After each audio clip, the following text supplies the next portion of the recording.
Niyə dünya bu qədər ədalətsiz görünür? Niyə biri varlı, biri kasıbdır? İmam Əli əleyhissalam bu xütbədə bəşəriyyətin ən böyük suallarından birinə cavab verir. Ruzi bölgüsü. Allah ruziləri təyin etdi, amma onları bərabər yox, ədalətli böldü. Bəzisinə bolluq verdi, bəzisinə azlıq. Niyə? Çünki bu bir imtihandır. Varlının şükrünü, yoxsulun isə səbrini yoxlayır. Allah sağlamlığı qəfil xəstəliklərlə, böyük şadlıqları gözlənilməz kədərlərlə bağladı. Ömürləri müəyyən etdi. Bəziləri üçün uzun, kəndir kimi, bəziləri üçün qısa, bir ip kimi. Ölüm isə elə bir qüvvədir ki, nə varlıya baxar, nə qüvvətliyə.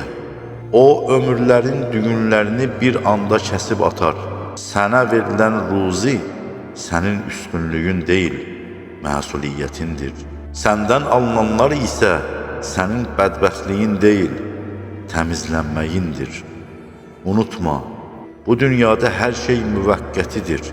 Qalıcı olan isə yalnız sənin o sınaqlardakı duruşundur.